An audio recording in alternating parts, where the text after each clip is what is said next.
sebagai seorang yang beriman, kita ini adalah orang yang beriman. Yang kita pentingkan itu adalah penilaian dari Allah Subhanahu wa Ta'ala. Allah lah yang menilai kita, Allah lah yang memandang kita, dan Allah lah yang memberikan penghargaan kepada kita. Dan kita tidak memerlukan penghargaan dari manusia itu. Jadi yang kita utamakan itu adalah bagaimana Allah menilai diri kita ini baik, tuan-tuan sekalian. Itu yang penting.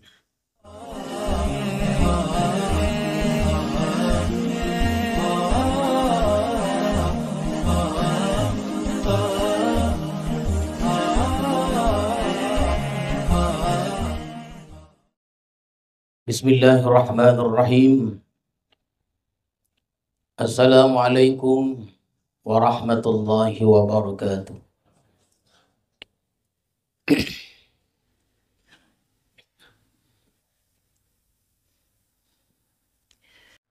Alhamdulillah. Alhamdulillahilladzi tawajjaha ilaihi salikun. Waqtafa bi'ilmihi wa nazarihi as-sadiqun. Ashhadu an la ilaha illallah wahdahu la syarika lahu alladhi syahidahu al-arifun. Wa ashhadu anna sayyidana Muhammadan abduhu wa rasuluhu alladhi tahta liwa'ihi an-nabiyyuna wal mursalun. Allahumma salli wa sallim wa barik ala abdikal ma'mun Sayyidina wa maulana Muhammadil Maimun wa ala alihi wa sahbihi wa zurriyatihi wa man ilaihi yantasibun, amma ba'd. Alhamdulillah. Marilah kita bersyukur kepada Allah Subhanahu wa Ta'ala yang telah melimpahkan rahmat dan hidayahnya kepada kita semua. Diberikannya kita kesehatan, diberikannya kepada kita kekuatan, sehingga pada malam yang berkah ini kita kembali dapat bertemu di majlis ilmu ini. Mudah-mudahan kita semuanya senantiasa dalam rahmat Allah Subhanahu wa Ta'ala. Salawat dan salam kita ucapkan dan kita sampaikan kepada Rasulullah sallallahu alaihi wasallam beserta keluarga, para sahabat dan para pengikut-pengikut beliau. Mudah-mudahan kita semuanya mendapat syafaat Rasulullah di hari kemudian nanti. Amin ya rabbal alamin. Hikmatur rabi'atu wassalasun ba'dal mi'ati tsaniyah minal hikamil ata'iyah. Qala al-imam al-arif billah Ahmad ibnu Atha'illah as-Sakandari rahimahullah wa nafa'ana bi'ulumihi wa asrari. Maka pada hikmah yang ke-234 dari Al-Hikam Al-Ata'iyah telah berkata pengarang Imam Ahmad ibnu Atha'illah as-Sakandari rahimahullah wa nafa'ana bi'ulumihi wa asrari. Kata beliau,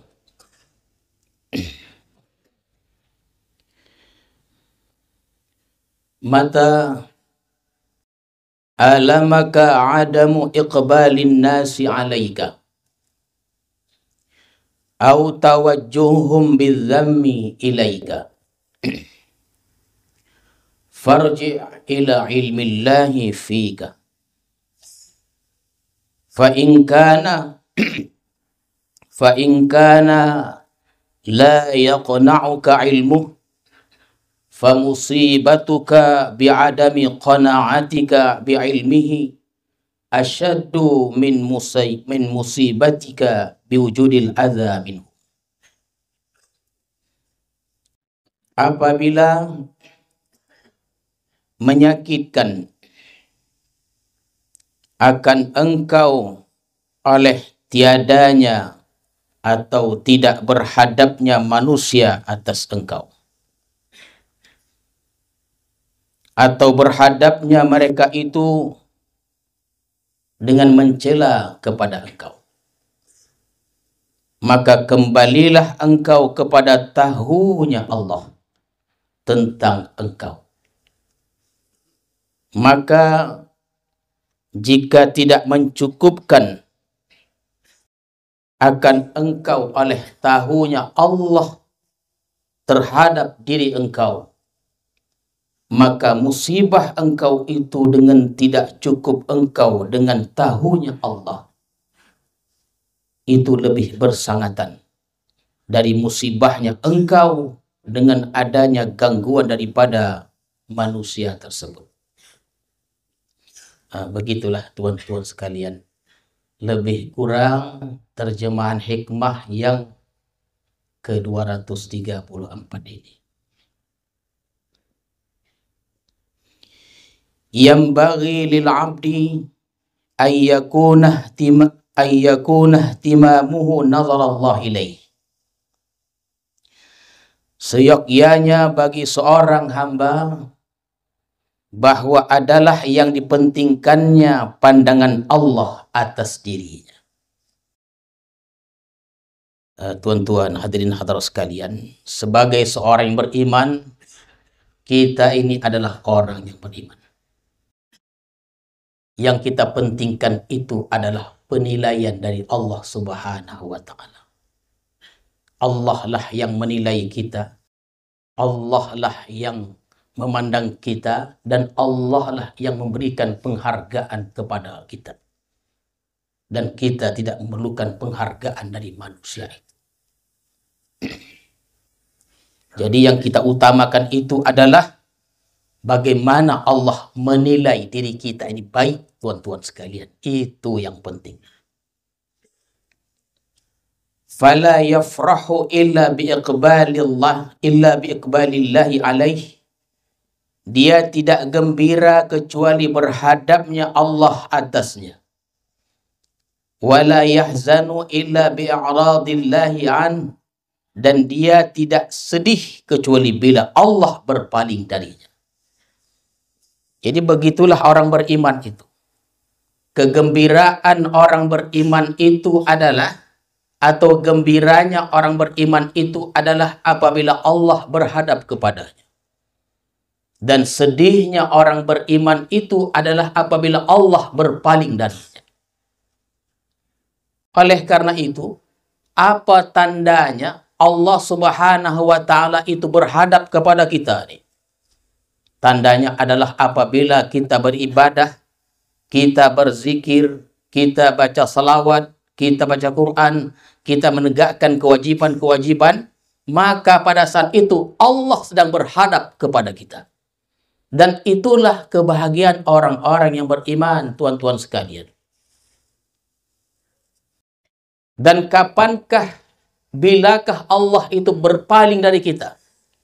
Ketika kita lupa kepada Allah. Ketika kita lalai kepada Allah. Apalagi kita berbuat maksiat. Di saat itulah Allah berpaling dari kita. Allah jauh dari kita. Dan itulah kesedihan bagi orang-orang yang beriman.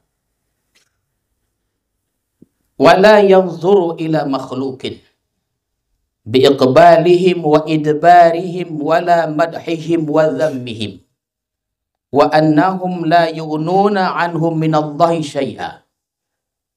Dan seorang hamba itu tidak memandang kepada makhluk. La yanzuru ila makhluk.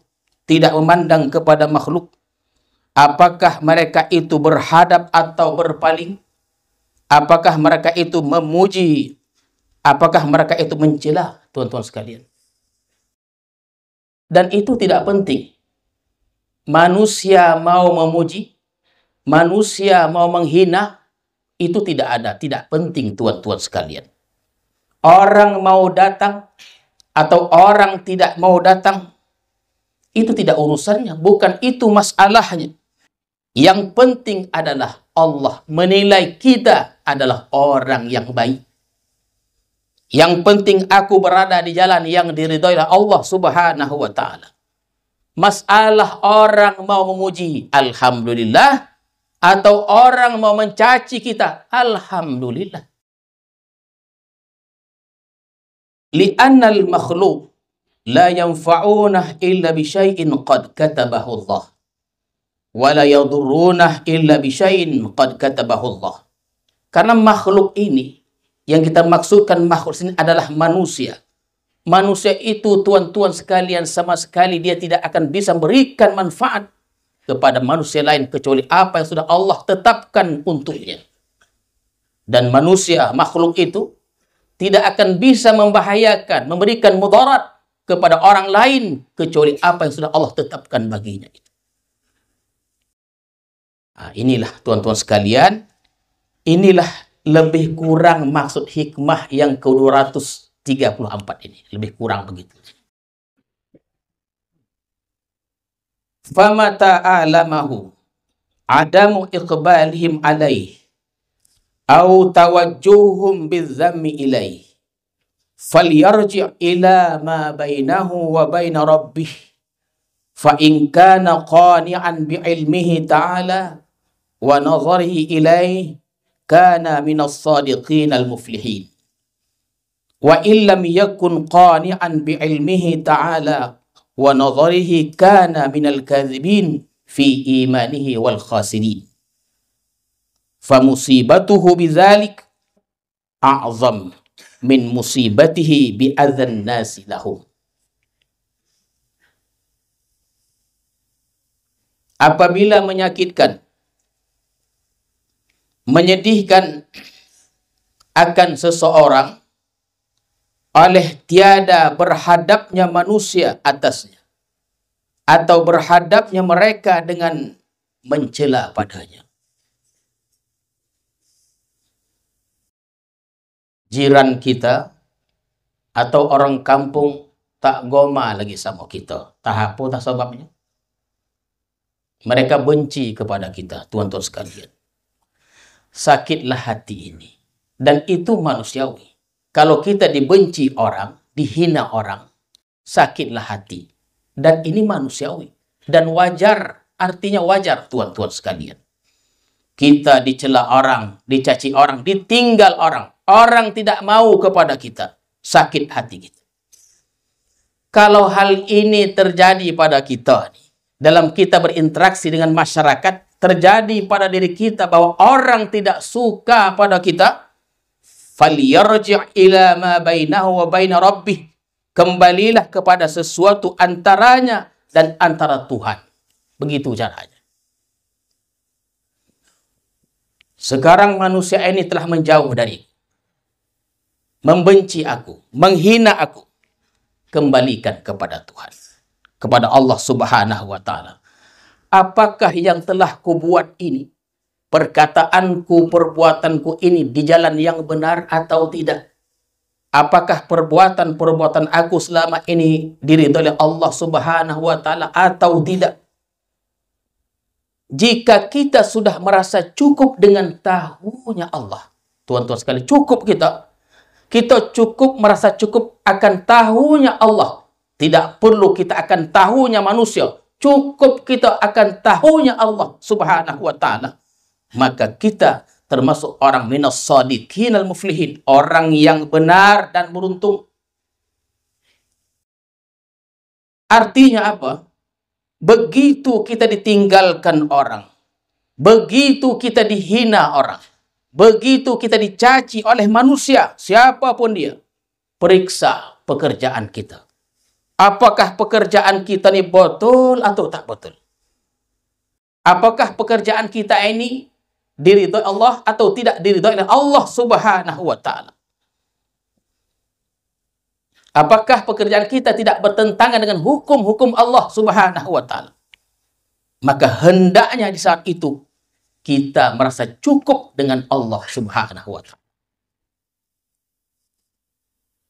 Jadi soal orang setuju atau dia tidak setuju, dia goma atau tidak goma, itu bukan urusannya, tuan-tuan sekalian. Yang penting Allah tidak mencela aku. Allah tidak menghina aku. tapi Allah berbuat baik atau menghadap kepadaku, tuan-tuan sekalian, maka dia adalah tergolong orang yang beruntung, benar dan beruntung. Akan tetapi, jika tidak merasa cukup dengan taunya Allah, dengan pandangan Allah Subhanahu wa Ta'ala, dia tidak merasa cukup dengan tahunya Allah saja, maka dia tergolong orang yang berdusta dengan iman, dan dia adalah orang yang merugi. Apa maksudnya? Ada orang berbuat baik, dan dia tidak merasa cukup akan tahunya Allah saja. Uang puai hatinya. Dia ingin tahu juga orang sekampung tuh bahwa dia adalah orang yang baik. Tuan-tuan sekalian, apabila ada orang yang merasa tidak cukup tahunya Allah saja, tuan-tuan sekalian, bahwa aku adalah orang yang baik, aku nih kuat sembahyang, aku nih kuat tahajud, aku nih kuat berpuasa dan ibadah-ibadah lainnya dia lakukan, dan dia merasa tidak cukup tahunya Allah saja. Kuang pueh, tak cukup. Dia ingin orang lain juga tahu bahwa dia orang yang baik. Ini usah. Tuan-tuan sekalian, inilah orang yang berdusta pada imannya, pada Allah, dan dia adalah orang yang rugi, minal khasirin. Dan dia tidak mau beramal. Tak mau dia beramal. Kalau hanya Allah saja yang tahu. Dia baru mau beramal, dan dia semangat kalau orang lain juga tahu, tuan-tuan sekalian. Ini adalah orang berdusta. Maka musibah yang demikian itu, ini namanya, tuan-tuan sekalian, ini musibah. Kalau kita merasa tidak cukup tahunya Allah saja, dan kita ingin tahunya manusia juga, kan tak puas hati, tak soba gitu. Karena bahkan banyak orang, tuan-tuan, datang ke hadapan kita, Tuan, berapa nih, apanya mau nih, kurban sekarang nih. Saya mau berkurban, karena tahun-tahun sebelum saya kurban, Tuan. Sudah masuk dia. Anak dibilang juga, anak puas hatinya dulu dengan kurban juga. Ya usah dibilang lagi. Ya, nak tahu mau kurban berapa ogonya. Cukup begitu. Biarlah Allah tahu. Tak perlu orang lain tahu, tuan-tuan sekalian. Maka apabila kita merasa tidak cukup tahunya Allah itu, maka ini musibah. Ini musibah namanya nih. Ya, istilah hikam ini musibah. Tapi dia musibah dunia, tuan-tuan sekalian. Dan musibah ini lebih berat dari musibah kita dicaci maki oleh orang. Maksudnya apa? Kita dicaci maki, dihina, direndahkan. Ini kan musibah.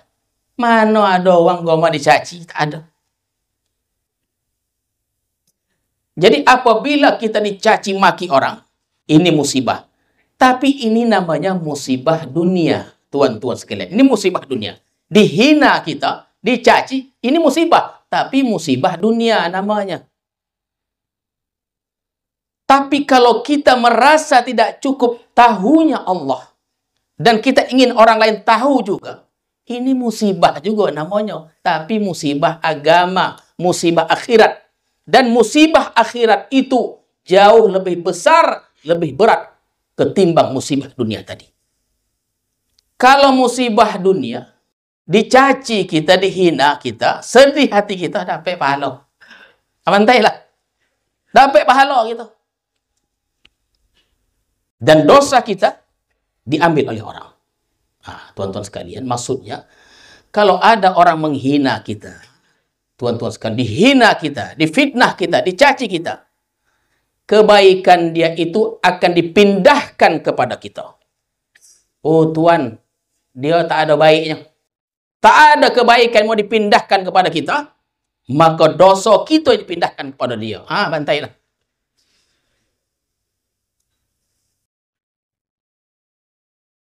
Jadi kalau musibah dunia dibenci orang, kita dapat pahala. Dosa kita diambil orang. Tapi kalau musibah akhirat ini kita dapat laknat, dapat kutukan. Maka musibah akhirat itu lebih berat dari musibah dunia. Karena musibah dunia berbuah pahala, kalau musibah agama berbuah siksa, tuan-tuan sekalian. Kan ada doa dan selalu kita doakan doa itu. Bagus sekali doa, panjang, tapi di antara baitnya itu wala taj'al musibatana fi dinina. Artinya Allah, jangan engkau jadikan musibah pada agama kami. Jangan engkau jadikan musibah pada agama kami. Maka seorang laki-laki datang ke hadapan Rabi'atul Adawiyah. Laki-laki itu berkata, ya Rabi'ah, tadi malam hartaku habis dicuri oleh orang. Apa jawaban Rabi'ah? Apa kata Rabi'ah? Bersyukurlah engkau karena imanmu tidak hilang. Kita mengamuk sudah.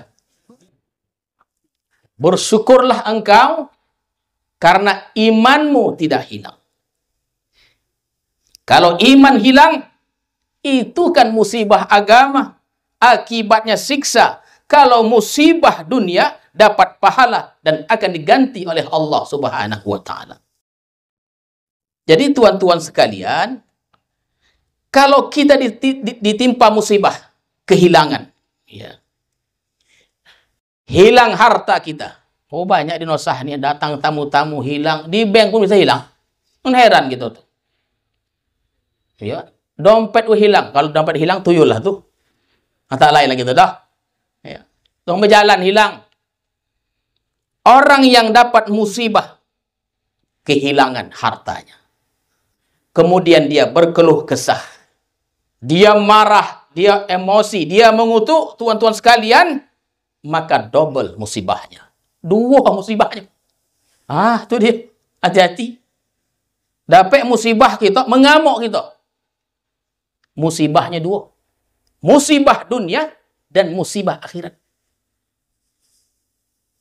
Dunia dapat, hilang harta, musibah akhirat pun dapat. Apa dia? Marah, emosi, tak berketentuan.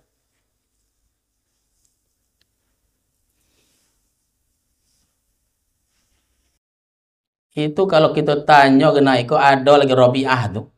Hilang oto kita, datang kita ke rumah Rabi'ah tuh. Begitu dia jawab Rabi'ah kok, iko punya. Marah jadi. Jadi kalau hilang harta tuh, ini untuk kita semuanya, tuan-tuan sekalian. Kalau hilang harta, begitulah dia. Kalau hilang harta kan musibah dia, sedih kita. Tapi kalau dibaringi dengan berkeluh kesah, tidak sabar, marah, emosi, tak berketentuan, dua musibahnya. Musibah dunia dapat, musibah akhirat pun dapat, tuan-tuan sekalian. Akan tetapi, ini akan ada kelonggaran agama nih dia. Dalam satu waktu, perbuatan-perbuatan baik yang kita buat itu, tuan-tuan sekalian, perlu juga ditunjukkan. Bukan setiap perbuatan baik itu kita sembunyikan. Memang menyembunyikan perbuatan baik itu dia lebih selamat aslam dia dari kita menunjukkan perbuatan baik itu. Contohnya zakat. Muzaki itu kan orang yang membayar zakat tuh. Misalnya kita kok kaya, harta berlimpah keluar. Selama ini kita sudah bayar zakat, tapi diam-diam datang fitnah. Itu kaya bukan tanggung zakat apa nah. Padahal setiap tahun, tuan-tuan sekalian, kadang-kadang tak tahan telinga gitu. Tak tahan dituduh. Sekampung menuduh. Itu kaya, punya ini, punya itu. Zakat tak pernah. Padahal beliau ini setiap tahun bayar zakat. Oleh karena itu, tunjukkanlah sekali itu. Beta uang. Aiko beta ulang ya. Ya. Tapi tetap juga tuan-tuan, ketika kita jaharkan dia, kita tunjukkan dia perbuatan baik itu, takut juga kita. Tapi kalau tak tunjukkan, bercakap uang. Taulah uang, gua mau bercakap, ditambah-tambahnya. Anak berjumpa, dikatanya dipanggil katanya. Satu hal juga tuh. Seorang pemimpin contohnya. Ada baiknya seorang pemimpin itu Melakukan perbuatan baik itu diketahui orang untuk diikuti orang lain. Tengok pemimpin kita tuh begitu dia, kita ikuti. Nah, tuan-tuan sekalian. Jadi ada dalam hal-hal tertentu masa-masa perbuatan baik juga untuk ditunjukkan, tuan-tuan sekalian. Qala Syekh Zarruq, berkata Syekh Zarruq, fa illam taktafi bi'ilmillah wa aradta an ya'lama an-nas haqiqata ma anta alaih atrakatka musibatul iltifat ila al-khalqi fawkilta ilaihim wa dhalika min a'zamil masaib wa akbaril afat wan nawaib. Apabila engkau tidak merasa cukup dengan tahunya Allah, tuan-tuan sekalian, ini kata Syekh Zarruq ini. Jadi apabila kita tidak merasa cukup dengan tahunya Allah, perbuatan baik kita, sembahyang kita, zakat kita, puasa kita, zikir kita, selawat kita, dan lain-lainnya, dan kita merasa sakit hati, sedih, karena kita tidak dimuliakan oleh orang, tuan-tuan sekalian, maka itu adalah musibah. Musibah menoleh kepada manusia.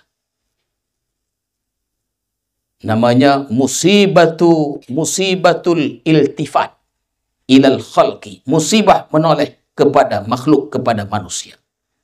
Kita mestinya itu menoleh kepada Allah Subhanahu wa ta'ala, bukan menoleh kepada manusia. Ini musibah menoleh kepada makhluk. Tuan-tuan sekalian, artinya bukan kepada makhluk, tetapi kepada Allah Subhanahu wa ta'ala. Dan ingatlah, Allah Subhanahu wa ta'ala zat yang tidak mau disekutui. Selalu didengungkan, diperdengarkan bahwa Allah itu adalah Tuhan yang tidak mau disekutui. Allah itu maha cemburu, tuan-tuan sekalian. Kalau kita beramal dan kita hendak Allah tahu dan manusia juga tahu, beramal kita dan kita ingin Allah tahu, manusia tahu juga, Allah akan berkata, aku mengalah aja lah kalau begitu. Karena Allah ini cemburu. Aku mengalah, pergi saja engkau kepada orang yang engkau ingin tahu kepada engkau amal-amal engkau itu. Ini maksudnya ukilta ilaihi. Pergilah kau ke sana. Marah Allah nanti. Allah itu aghyarul ghayur, paling penjemburu dari perempuan penjemburu, karena tidak mau diduakan. Tanyalah pada ibu-ibu di belakang, ada di belakang yang mau diduakan? Tak ada dah. Marah dah dia. Dari mana Tuhan tahu? Ada kan tak tahu? Di antara tamu-tamu yang datang, itulah masalahnya. Minta tolong Tuhan, lembutkanlah hati lakiku, supaya dia kepada yang bini pertama begitu juga. Datang juga. Tuhan, tolonglah Tuhan. Doakan supaya laki aku lembut padaku. Macam mana kita mendoakan ini? Yang satu minta lembutkan kepada dia, yang satu minta lembutkan kepada dia. Kita ini berdoa menurut kehendak Tuhan, tuan-tuan sekalian. Ya, kita doakan kebaikan-kebaikan itu. Jadi kalau kita ibadah, kita ingin Allah tahu, ya, dalam hati kita kita ingin Allah tahu, dan manusia juga kita ingin tahu tentang perbuatan-perbuatan kita. Allah akan mengatakan, aku mengalah, kata Allah. Ini yang kita takutkan nih. Aku mengalah, kata Allah. Ambil pahalanya sana. Kalau engkau ingin orang lain juga tahu, tak cukup aku yang tahu, pergilah engkau ke orang yang engkau ingin tahu itu, ambil pahalanya di sana. Yang kita ingin uang tahu itu apa pahalanya? Dia pun tak ada pahalanya. Tak apa-apa wajahnya. Dan ini musibah, tuan-tuan sekalian. Inilah yang paling besar musibah. Kalau Allah serahkan urusan kita kepada makhluk. Oh, takut kita. Kalau Allah mengalah, pergilah engkau ke sana. Ambillah pahalanya ke sana. Kenapa? Karena engkau ingin tahu dia. Pergilah ke sana, kata Allah. Padahal Nabi pernah berdoa dan mungkin selalu berdoa dalam doa beliau, Rabbi la takilni ila nafsi tarfata ainin. Tuhan, jangan engkau serahkan mengatur diriku ini kepadaku walau sekejap mata pun, tarfata ainin. Ya Allah, jangan engkau serahkan kepadaku untuk mengatur urusan diriku ini. Jangan. Kalau Allah serahkan, mati kita. Kan darah kita ini mengalir, tuan-tuan sekalian. Jantung kita berdegup. Nafas kita masuk keluar. Keluar masuk nafas kita. Kalau Allah serahkan kepada kita untuk kita mengatur darah kita mengalir tuh, aku aturlah semua. Macam mana dia mengalir, macam mana jantung ini berdegup, macam mana nafas ini turun naik, keluar masuk, engkau aturlah sendiri. Macam mana kita nak ngaturnya? Rabbi la takilni ila nafsi tarfata ainin. Jadi kalau Allah menyerahkan kepada kita untuk mengatur urusan kita, kita tak mampu. Apalagi cakap Allah, pergilah engkau ke sana. Biar orang itu yang mengatur urusanmu. Matilah kita, tuan-tuan sekalian. Matilah gitu. Wa yudakhiluka min zalika salasatun. Dan masuk akan engkau oleh karena yang demikian itu 3 hal. Kalau kita merasa tidak cukup akan tahunya Allah saja, masuk kepada kita 3 perkara. Jangan sampai. Nah, ya. Kalau itu ada, kita ada rasa itu, masuk dia. Apa dia? Yang pertama adalah riya, tuan-tuan sekalian. Riya. Orang yang beramal riya ni tak diterima amal. Wattakalluf, bersusah payah. Kalau kita mencari perhatian Allah tuh, sonangnya tuan-tuan sekalian. Kalau kita mencari perhatian Allah, sonang betul. Sembahyang kita tak ada masalahnya. Yang payah itu mencari perhatian orang. Lain orang, lain caranya. Tuan-tuan sekalian, kalau Allah wahdah, satu saja. Kalau kita mencari perhatian Allah, satu saja. Tak ada payahnya. Yang payah itu kalau kita mencari perhatian manusia. Yang manusia lain karakternya, lain sifatnya. Kalau kita ingin orang perhatikan kita, berbeda-beda caranya. Dusun Ika begitu uangnya. Dusun itu begitu pula uangnya. Dusun 3 lain pula uangnya. Letih kita. Wattakalluf, bersusah payah karena mencari perhatian manusia itu, tuan-tuan sekalian. Dan yang ketiga masuk. Yang ketiga, wa adamul ihtiram lil janibil karim subhanahu wa ta'ala. Kita tidak menghormati Allah subhanahu wa ta'ala. Jadi tuan-tuan sekalian, kalau kita nih dipuji orang kita nih, siapa yang tak goma dipuji? Berbunga-bunga. Dipuji orang, itu kan tak jadi soal sebenarnya. Nah ini, dongakan elok-elok, ibu-ibu sekalian. Dipuji orang kita, tak jadi soal. Tak jadi masalah. Senang kita, boleh saja, tuan-tuan sekalian. Tapi kalau kita mengharapkan pujian itu, itulah masalahnya. Ya. Dipuji orang kita, boleh saja. Ada juga bahayanya. Yang masalah itu adalah apabila kita mengharapkan pujian manusia. Kalau kita mengharapkan pujian manusia, makanya kita menjual ibadah. Ibadah itu yang kita jual. Kalau kita mengharapkan pujian manusia, artinya kita menjual ibadah kita. Kalau kita membangun rumah yang cantik, lebih banyak. Gaji bukan tiap bulan, tiap hari. Iya tuan, ada tamu tuh gaji tiap hari. Banyak. Dibangunnya rumah yang cantik, dipuji orang. Apa masalahnya? Duit berlebih, dibolinya Alphard. Oh, bukan tanggung. Tidur jalan apa tuh? Sodap pula. Oh, hebat. Alphardnya. Mewah, cantik, sodap.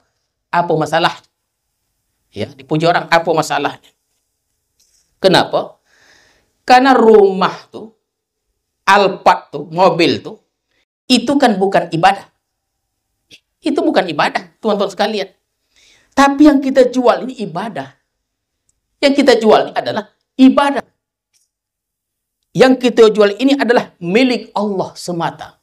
Yang pantas, yang patut disembah dan diibadahi itu adalah Allah. Kita jual ibadah kita. Sembahyang kita untuk ditengok orang. Itu menjual namanya. Hati-hati.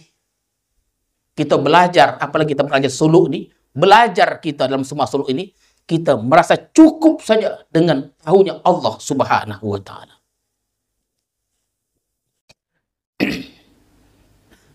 Wa alamatul iktifa' bi ilmillah, tandanya mereka cukup tahunya Allah.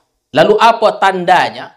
Seorang hamba itu merasa cukup saja dengan tahunya Allah. Tak mau tahu tentang tahunya manusia. Memelihara diri daripada mencela orang yang menyakiti engkau atau orang yang membelakangi engkau. Itu tuan-tuan sekalian. Itu dia tandanya. Jadi kalau ada orang mencaci kita, masyarakatnya banyak macamnya. Menghina kita, sedangkan kita sudah berbuat baik kita. Terkadang berbuat baik salah, apalagi tak berbuat salih, tidak berbuat baik. Berbuat baiknya salah, tuan-tuan sekalian. Itu kojonya. Jadi apa sikapnya, tandanya? Biarkan aja. Kalau ada orang mencaci, menghina kita, biarkan saja, tuan-tuan sekalian. Maka dikisahkan tentang Sayyidina Husain radhiyallahu anhu, cucu Rasulullah SAW. Sampai berita kepada beliau tentang perkataan seseorang yang tidak pantas ditujukan kepada beliau. Ini osah, bukan fitnah. Perkataan yang ditujukan kepada Sayyidina Husain tak elok. Sampai berita itu, perkataan yang tidak pantas. Maka datanglah Sayyidina Husain radhiyallahu anhu. Artinya Sayyidina Husain dihina, tuan-tuan. Orangnya tak ada. Tapi penghinaan itu, berita penghinaan sampai kepada beliau. Pergilah Sayyidina Husain radhiyallahu ke rumah orang yang mengatakan tidak pantas tadi dengan sepiring kurma yang besar. Dikotuknya pintu. Assalamualaikum warahmatullahi. Apa? Waalaikumsalam, dia jawabnya. Apa itu, wahai cucu Rasulullah? Ambillah ini kurma untuk. Karena engkau telah memberikan kebaikan kepadaku. Begitu dia, tuan. Bagi Islam sebetulnya begitu dia. Dihina Husain radhiyallahu anhu, datang ke rumah orang menghinanya. Dibawanya kurma semangkuk, sepiring besar, diserahkannya kepada orang menghinanya. Ini untukmu. Karena telah sampai berita kepadaku bahwa engkau telah menghina aku.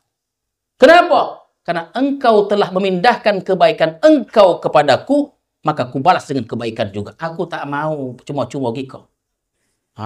Begitu dia. Sayyidina Husain ini, tuan-tuan, memberikan pengajaran pada wilayah yang tinggi. Apa? Sabar dan syukur. Kan begitu dia. Paling tidak kita pada wilayah sabar pun jadilah. Apabila kita dihina orang, sabar. Itu dah paling elok betul dah. Tetapi Sayyidina Husain mengajarkan lebih tinggi lagi. Bukan hanya sabar, syukur dia kepada orang menghina dia. Dikasih kurma. Jadi kalau begitu, bolehlah kita praktekkan nanti. Ya. Dihina kita, siapa uangnya? Bagikan dia kain solai. Kain solai, kain banyak, kasih kain solai. Apa kau? Kebaikan engkau telah dipindahkan kepadaku, ikut sedekah aku pula padamu. Kain solai, wadimor. A'udzubillahi minasyaitonir rajim. Bismillahirrahmanirrahim. Allahumma zidna ilman warzuqna fahma wal hikmah bis salihin. Allahumma ij'al jam'ana hadza jam'an marhuma wa tafarruqana min ba'di tafarruqan ma'suma. Wa sallallahu ala sayyidina Muhammadin wa ala alihi wa sahbihi ajma'in walhamdulillahi rabbil alamin. Assalamualaikum warahmatullahi wabarakatuh.